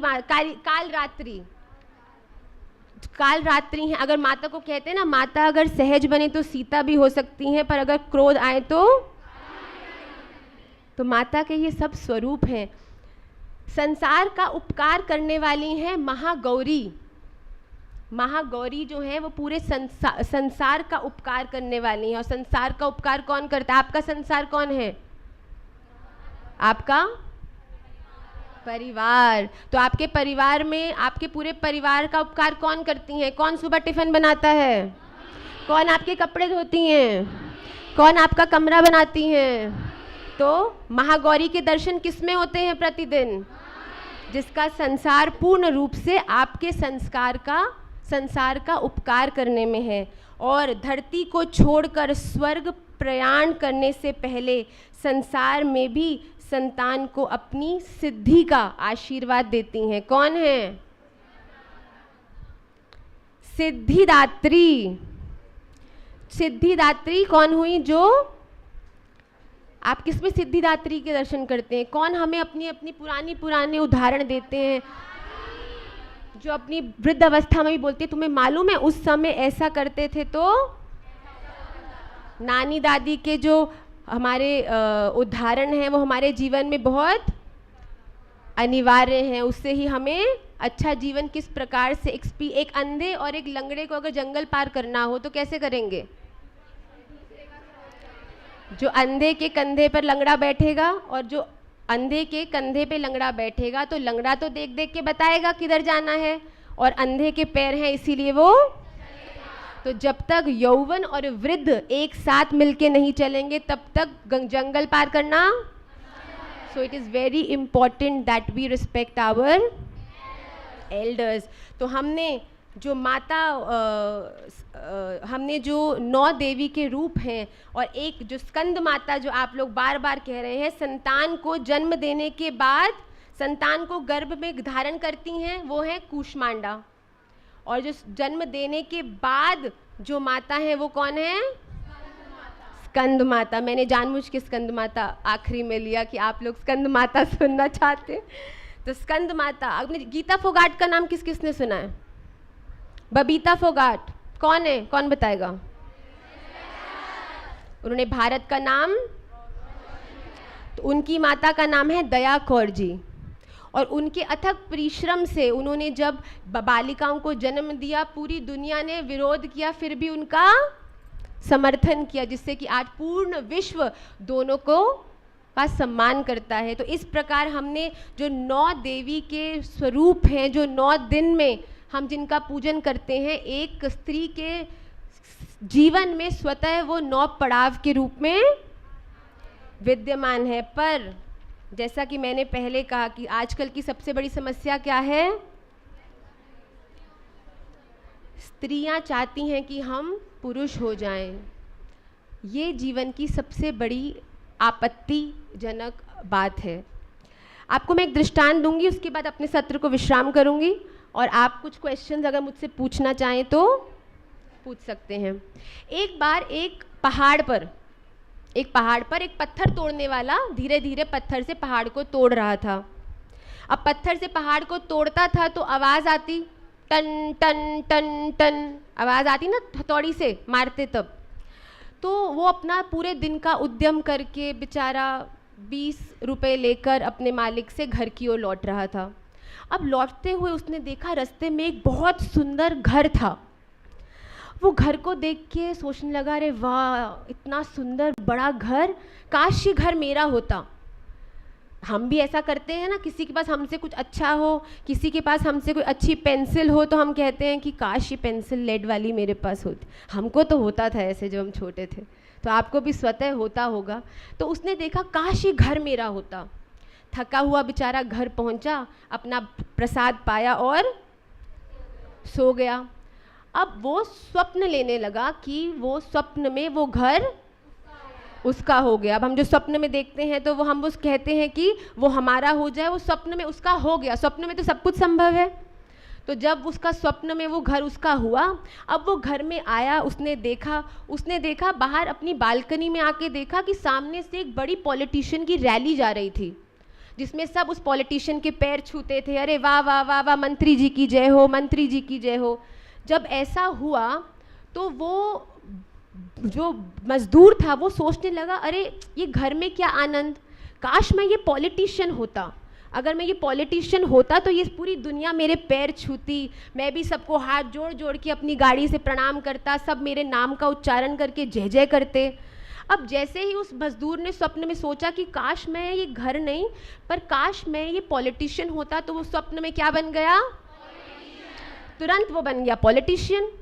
अब जैसे ही वो पॉलिटिशियन बना तो पॉलिटिशियंस को रैली में, खुली गाड़ी में, कड़कती धूप में एक से दूसरे स्थान पर जाना पड़ता है। तो 1 घंटा तो वो खड़ा रहा, फिर गर्मी के मारे उसको क्या आने लगे? अब जब चक्कर आने लगे तब उसने सोचा ये तो बड़ा कर्रा काम है, अच्छा नहीं है। शक्तिशाली तो ये सूर्य है, जिसके प्रभाव से देखो मुझे चक्कर आ गए। इतना शक्तिशाली सूर्य जो सबको प्रकाश देता है, काश मैं सूर्य होता। तो वो जो व्यक्ति था तुरंत क्या हो गया? सूर्य भगवान बन गए। अब सूर्य भगवान वो बन के चमक ही रहा था, अपने अहम को बढ़ा ही रहा था कि मैं सबसे शक्तिशाली हूँ, मैं चाहूँ तो अंधकार हो जाए, मैं चाहूँ तो प्रकाश हो जाए। अभी इस भाव को वो रेलिश कर ही रहा था कि क्या आया? वाह, तो आया एक बड़ा भयंकर पानी से भरा। उसने सूर्य के आगे आकर किया उसके प्रकाश को कम। अब ये देख के वो मजदूर फिर उदास, काश मैं ये बादल होता, ये बादल होता तो मैं सूर्य के प्रकाश को भी कम करने में। तो उसको तुरंत वो क्या हो गया? अब वो बादल हो गया। अब जब वो बादल हो गया और खूब गरज रहा था, खूब लोग, वो गरजता तो लोग ऊपर देखकर डरते। अभी अपने उस शक्ति का वो आनंद ले ही रहा था कि हवा चल गई। अभी वो अपने आप को सबसे शक्तिमान मानता और हवा चली तो वो बादल उड़ के आगे जाने लगा। अब वो व्यक्ति प्रयास करे कि मैं नहीं हिलूंगा, नहीं हिलूंगा, पर हवा इतनी तेज थी कि वो बादल को आगे ले गई। फिर वो मजदूर परेशान, फिर सोचता मैं बादल नहीं, काश मैं हवा होता। हवा होता तो इस बादल को भी मैं उड़ा के ले जाता और सबसे शक्तिशाली मैं बन जाता। अब तुरंत ऐसा सोचते ही वो जो मजदूर था वो क्या बन गया? हवा। अब हवा की तरह वो बिल्कुल लाइट होकर उड़ ही रहा था, खूब आनंद ले ही रहा था, बिना किसी व्यवधान से एक ओर से दूसरी ओर बढ़ ही रहा था कि बीच में क्या आ गया, बहुत बड़ा सा एक पहाड़। अब पहाड़ आया तो जो वो मजदूर था उसकी जो हवा थी, हवा को उसने, अब वो मजदूर फिर से परेशान। अब वो परेशान हो गया कि ये मुझे किसने रोका, तो कौन था, अब पहाड़ पे उसे क्रोध आने लगा। फिर सोचा क्रोध करने से क्या फ़ायदा, काश मैं पहाड़ होता। और जैसे ही सोचा पहाड़ होता, क्या बन गया, अब पहाड़ बन के वो अपनी उस सामर्थ्य को इंजॉय कर ही रहा था कि उसको आवाज़, उसको जैसे ही वो पहाड़ बना तो उसको बहुत ज़ोर से होने लगी पीड़ा, दर्द, ज़ोर ज़ोर से। कभी कहता आह, कभी कहता ओह, अरे मत मारो, अरे मत करो। तो वो पहाड़ सोचता, वो मज़दूर सपने में बड़ा परेशान, क्या हो रहा है, क्या हो रहा है। तो जैसे ही उस मज़दूर ने पहाड़ के रूप में नीचे देखा तो किसको देखा, मज़दूर को। वो मज़दूर क्या करता था, तो सब पहाड़ से भी शक्तिशाली कौन हुआ, तो जैसे ही वो जोर से उठा तो उसने देखा कि उस पहाड़ को भी तोड़ने की सामर्थ्य रखता था वो स्वयं। तो इस स्टोरी में के माध्यम से हमने ये देखा कि हम जीवन में बहुत चेष्टाएं करते हैं कि आज हम ये हैं तो कल हम वो हो जाएं, कल हम वो हैं तो हम परसों कुछ और हो जाएं। पर जीवन की सफलता और जीवन की शांति इसी में है कि आप इस चीज़ को समझें that you are the best as the way you are. आप जीवन में अन्यत्र कुछ भी बनेंगे, सीता गीता बन जाएगी, गीता रीटा बन जाएगी, रीटा माधवी बन जाएगी, तो वो जो अपने असली स्वरूप में है उससे ज़्यादा आनंद कभी। इसीलिए स्टोरी के माध्यम से हमें ये सदा याद रखना है कि राधा रमन जी की कृपा से जो जीवन हम जी रहे हैं ये हमारे लिए सबसे श्रेष्ठ है। क्योंकि ये बात तो सत्य है that grass is always greener on the other side, कि हमें लगता है कि वो वाली थाली का लड्डू ज़्यादा बड़ा है, पर हो सकता है उस लड्डू में चीनी की जगह नमक भी हो, पर हम नहीं। सी केवल देखने दृष्टि से आप किसी के जीवन में किस प्रकार के संघर्ष हैं उसको जज करने में सक्षम। तो इसीलिए अपने जीवन को वैल्यू करें, live your life to the fullest and always believe that you are the best as the way. अपनी इस नारित्व को, नारी जीवन को कहा गया है कि ये सबसे बड़ी, नारी को शक्ति स्वरूप कहा गया है। तो आप स्वयं शक्ति स्वरूपा हैं। अपने 9 रूपों में दुर्गा देवी के जो 9 रूप हैं वो स्वतः अपने जीवन में आप व्यतीत करती हैं। इसलिए उस स्ट्रेंथ को एक्नॉलेज करके, उस स्ट्रेंथ को पहचान कर जीवन में अपने लक्ष्य को प्राप्त करने में आप सक्षम हो, ऐसी मेरी श्री राधा रमन देव जी के चरणों में प्रार्थना है। और इसके साथ हम अपने सत्र को विश्राम करेंगे। हम निमाई पाठशाला का जो सत्र मैंने आपको बताया उसमें हम बहुत तरह से ऐसी मॉरल स्टोरीज़ के माध्यम से सबको एक बेटर अपनी लाइफ में ईजी होने के लिए किस प्रकार के आप उद्यम कर सकते हैं उनके बारे में प्रेरणा देते हैं। मैं, क्योंकि अभी समय बहुत कम रह गया है, तो मैं प्रिंसिपल मैम से ऐसा निवेदन करूंगी कि पहले हमने सोचा था कि बालिकाएं जो चाहेंगी, वो जो इस पाठशाला से जुड़ना चाहती हैं, ये ऑनलाइन पाठशाला है, एवरी संडे केवल 1 घंटे के लिए फ्री ऑफ कॉस्ट ये हम रन करते हैं, तो आप इसमें जुड़ सकते हैं। तो पहले हम लाइव ही आपके नाम लेने वाले थे, पर मैं मैम से ऐसा रिक्वेस्ट करूँगी कि वो अपनी अपनी रिस्पेक्टिव क्लासेस में जो भी बालिकाएं अपना नाम देके, अपने मदर का नंबर देकर इससे जुड़ना चाहती हैं, वो मैम लेकर हमको प्रदान कर दें और हम इसका एक ग्रुप बना के आपको लिंक सेंड करेंगे जिससे कि आप हमसे जुड़ सकते हैं। एंड केवल विद्यालय तक ही हम इसे सीमित नहीं करेंगे, जीवन के हर क्षेत्र में अगर आपको कभी भी किसी भी प्रकार से आवश्यकता हो किसी भी मार्गदर्शन की, तो अपने संबल में होते हुए मैं सदा आपको मदद करने के लिए तत्पर हूँ। तो आप नंबर ले सकते हैं, नंबर दे सकते हैं और इस विद्यालय से जुड़ सकते हैं। तो आप अपनी रिस्पेक्टिव क्लास टीचर्स को अपने नेम एंड नंबर्स दे दें जिससे कि आप इससे जुड़कर आनंद ले सकें। और बस 5-7 मिनट में आप जल्दी से किसी की कोई जिज्ञासा हो, कोई क्वेश्चन हो। जी, Good noon, ma'am. Radhe Radhe. I am a student of 12th Humanities. Okay. तो मुझे आपसे पहले से ये क्वेश्चन पूछना था कि जैसे कि आपने अपना इंट्रोडक्शन दिया हमको, तो उसमें क्या कहते हैं, आपने ऑक्सफोर्ड यूनिवर्सिटी से क्यों चुनी? क्या इंडिया में अच्छी यूनिवर्सिटीज़ नहीं हैं? बिल्कुल है। मैं आपको सत्य रूप से बिल्कुल जो मेरे जीवन की घटित बात है और ट्रूथ है उसके पीछे वो बताना चाहूँगी।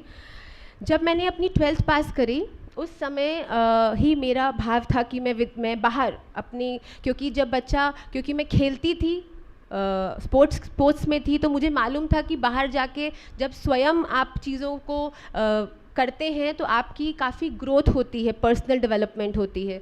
तो मैंने ये सदा सोचा था कि 12वीं पे मुझे बहुत अच्छे नंबर लाने हैं जिससे एक बहुत अच्छी यूनिवर्सिटी भारत में मैं जा सकूं। तो राधा रमन जी की कृपा से 12th के बाद दिल्ली में बहुत अच्छी यूनिवर्सिटी में एडमिशन भी हो गया।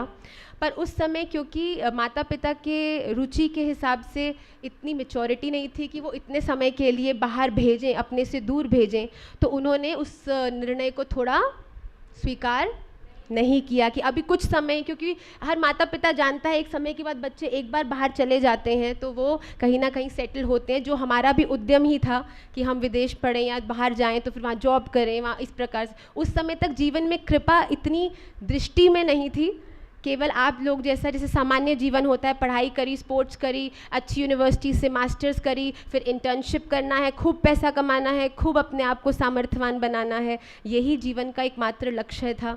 तो उस समय 12th के बाद क्योंकि माता पिता का ऐसा भाव था, नहीं जाने दिया। फिर 12th जब मैंने अपनी मास्टर्स कर ली, अपनी बैचलर्स कर ली, उस समय मैंने काफ़ी यूनिवर्सिटीज़ में अप्लाई किया, और देश में भी विदेश में भी। और कैम्ब्रिज यूनिवर्सिटी के बारे में भी आप लोग जानते होंगे, तो मैंने वहाँ भी अप्लाई किया। और एक्चुअली जो मेरा कोर्स था मार्केटिंग, बिजनेस मार्केटिंग का, और जो मैंने उसमें स्पेशलाइजेशन करना था मेरी रुचि अनुसार, वो पूरे वर्ल्ड में कैम्ब्रिज का नंबर 1 था। तो मेरी प्रायोरिटी वहाँ थी, पर वहाँ पर मेरे को एक्सेप्टेंस, तो मैं थोड़ा हतोत्साहित हो गई थी। भारत में भी कुछ यूनिवर्सिटीज़ में अप्लाई किया था, उनके अभी रिजल्ट्स आने थे, पर राधा रमन जी की कृपा से मैंने जहाँ एक्सपेक्ट नहीं किया था वहाँ पे भी अप्लाई तो आप 10 जगह करते हैं, जैसा कि आप सब लोग जानते हैं। तो मुझे वहाँ से एक्सेप्टेंस आया, वहाँ का कोर्स भी बहुत ही उत्तम था। तो मेरा भाव भारत से बाहर सेटल होने का बिल्कुल नहीं था, कभी से भी। तो मुझे ऐसा ही था कि मैं अच्छे से अच्छा अध्ययन करके, अच्छे से अच्छी एक्सपीरियंस लेके भारत में आके सेवा करूं। ठाकुर जी ने सब चीज़ों में उत्तम, श्रेष्ठ, अति उत्तम किया, पर सेवा ब्रज की लिखी थी। तो ऑक्सफोर्ड, लंदन, यूके, ये सब फीका है हमारे ब्रज के सामने। Thank you ma'am. Shri Radhe. एक प्रश्न और कोई अगर जिज्ञासा लेना चाहते हैं, मैं जानती हूँ आप सबका। हाँ जी बच्चा। राधे राधे लाली।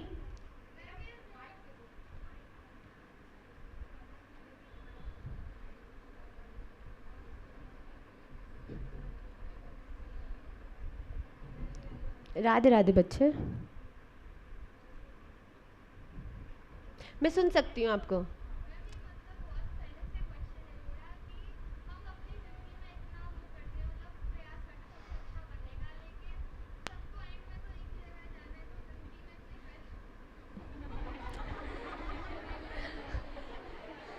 सबको एक दिन मरना ही है तो कष्ट काम क्यों करें, तो क्या करना है फिर।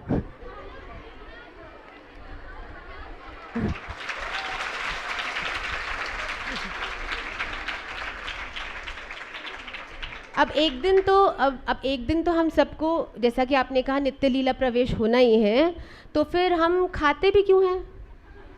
छोड़ो, आज लंच स्किप करो, जल्दी समय आएगा, क्यों टाइम वेस्ट करना है। ठाकुर जी ने हर व्यक्ति को एक अपनी आइडेंटिटी देकर इस धरती पर भेजा है। स्वयं ठाकुर जी भी अलग अलग अवतार लेकर उन्होंने जन्म ग्रहण किया है।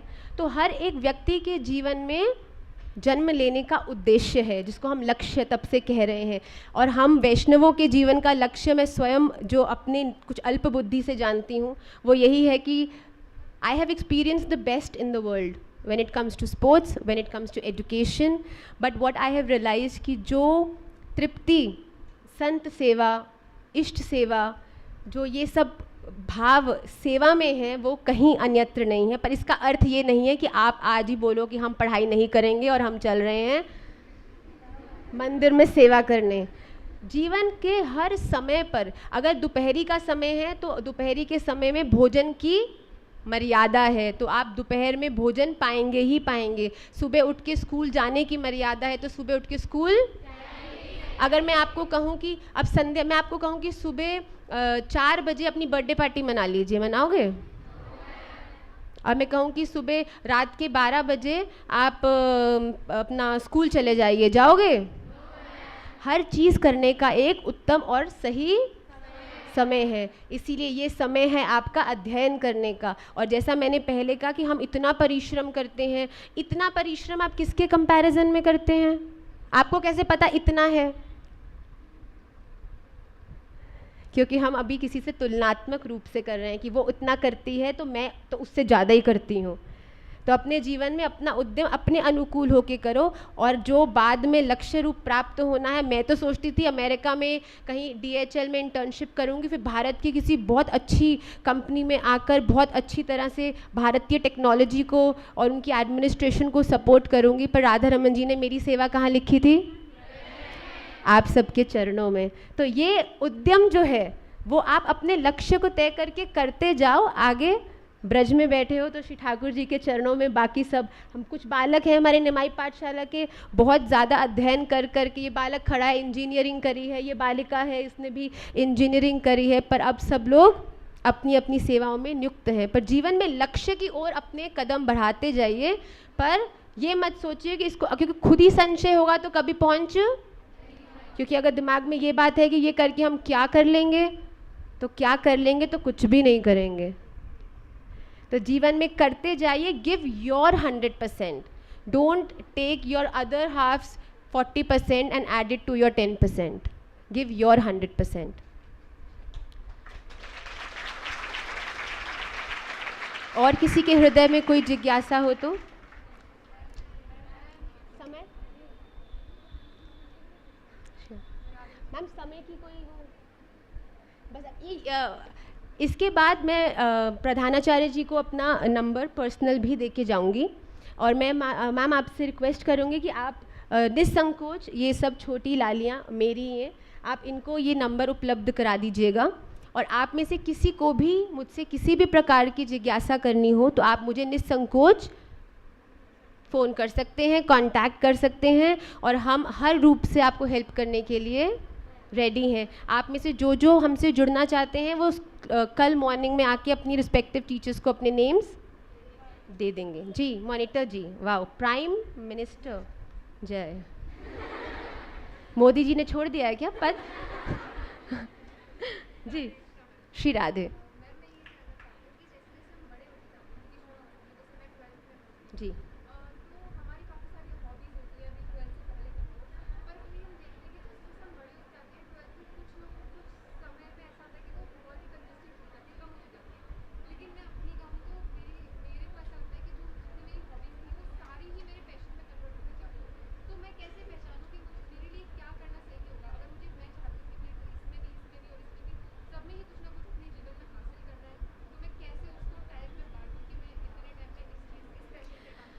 बच्चा अगर जीवन में सफल होना है तो एक निष्ठ होना बहुत अनिवार्य है। जब तक आप एक निष्ठ नहीं होगे, एक निष्ठ मतलब you are not dedicated to one thing. अगर आप 10 जगह पैर फंसाओगे, दो नावों में पैर रख के चलोगे तो कहाँ गिरोगे? पानी के।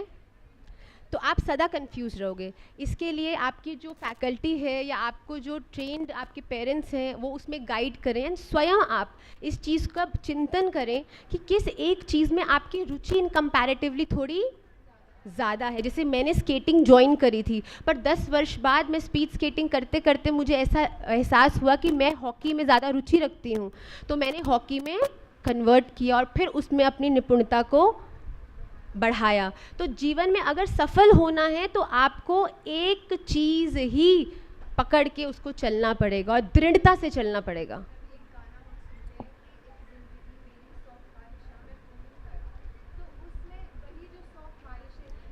Hobby is a different word, and your career is a different word. Hobby आप हो सकता है कि अब मैं हो सकता है कि एक कंपनी की सीईओ हूँ, पर मेरी हॉबीज़ डांसिंग भी हो सकती है. मैं अपने आप को रिलैक्स करने के लिए डांसिंग कर सकती हूँ, मैं अपने आप को रिलैक्स करने के लिए म्यूज़िक का सहायता ले सकती हूँ, मैं कोई स्पोर्ट्स कर सकती हूँ. ये उस मेन चीज़ को फैसिलिटेट करने की चीज़ें हैं, सपोर्टर्स हैं, but they are not the main goal. तो अगर आपको सक्सेसफुल होना, nobody is saying to delete all of them from your life. You have to do all of it, but you have to be dedicated to. Yes, until unless आपको क्यों लगता है कि हम 10th तक हमें सारे सब्जेक्ट्स पढ़ाते हैं, फिर 10th के बाद हमको स्पेशलाइजेशन देते हैं, फिर 12th के बाद कहते हैं कि और स्पेसिफिक हो जाओ, बैचलर्स एक चीज़ में करो, और मास्टर्स में तो बिजनेस मैनेजमेंट करके भी हमको मार्केटिंग कराई, केवल मार्केटिंग, ताकि हम उस एक वस्तु में सक्षम हो जाएं, हम एक पॉइंट पे हम लोग बिल्कुल परफेक्ट हो जाएं. तो जब तक जीवन में ये कन्फ्यूजन रहेंगे, तब तक आपको एक भी चीज़ में सफलता प्राप्त करना मुश्किल है. So you have to sit down and think. आप कहते हो आप स्वयं ही खुद को वो रास्ता दिखाओगे कि हाँ, शायद मैं ये चीज़ करूँ तो वो मुझे ज़्यादा बेनिफिशियल है, मुझे ज़्यादा सुख देती है in comparison to the other. तो ये आपको खुद बैठ के करना है. बट अगर आप 100 चीज़, वो कहते हैं ना, 5 मामाओं का भांजा घर भूखा आता. पहले मामा जी के घर गए तो मामा जी कहते हैं अरे कहाँ घर से आ रहा हूँ, अरे खा के ही आया होगा. फिर दूसरे के घर गए, कहाँ से आ रहे हो, छोटे मामा जी के, वहाँ से खा के ही आया होगा. तीसरे के घर, यहाँ तो कुछ मिल जाएगा, अरे 2 के यहाँ से आ रहा है, खाली पेट आने कैसे दिया होगा. तो बेचारा 5 वक्त खुद होता है, घर जाके ही दाल चावल बना के खाया बेचारे ने. तो अगर आप बहुत सी चीज़ों में अपने पैर हाथ फंसाएंगे तो सफलता प्राप्त करना. So you have to be determined, be dedicated to, and that one you have to choose.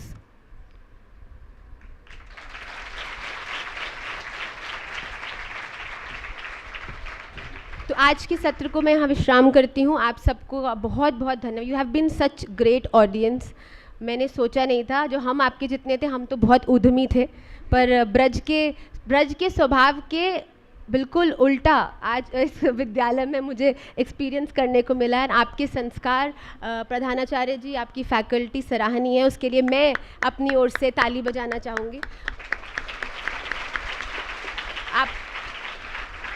आप सबका इन्वॉल्वमेंट, आप सबकी उत्सुकता, आप सबका पार्टिसिपेशन बहुत श्रेष्ठ, बहुत उत्तम था.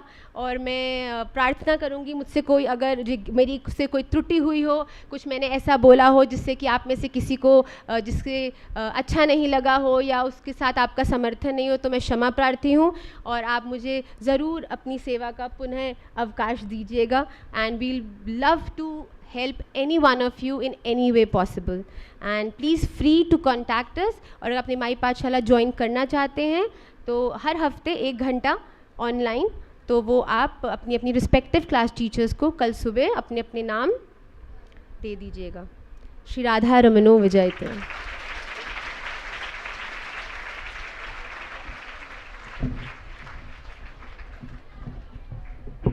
Thank you ma'am, thanks a lot. For the very first time we are having such a session कि शायद किसी बच्चे ने घड़ी की तरफ नहीं देखा, हमने भी नहीं देखा, और अभी तो ऐसा लग रहा है कि चलता रहे, पर सॉरी कि कोई ऑप्शन नहीं है. तो इसको बाइंड अप करने के लिए मैं केडी सर को रिक्वेस्ट करूँगी फॉर द थैंक्स.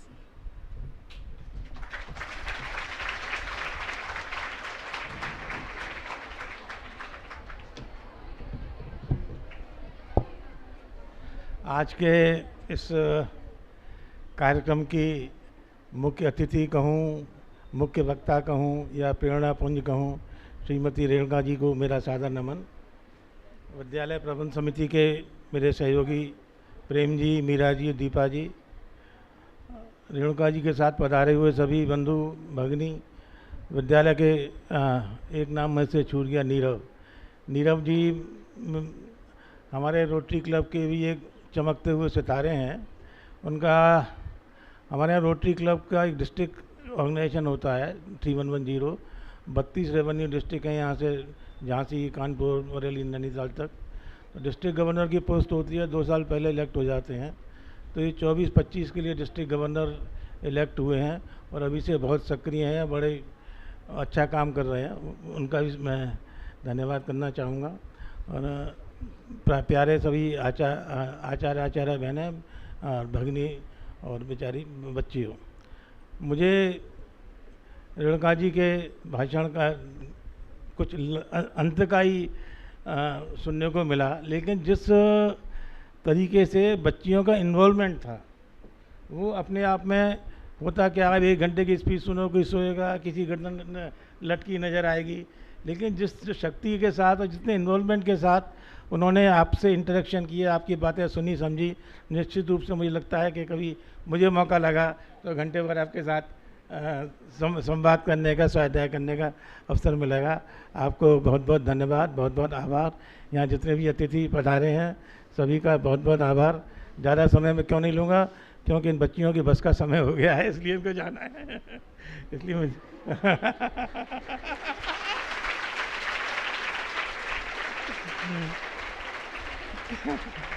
ये शायद आपके दिल की आवाज़ है ना चलिए, बहुत बहुत धन्यवाद, सभी का बहुत बहुत आभार।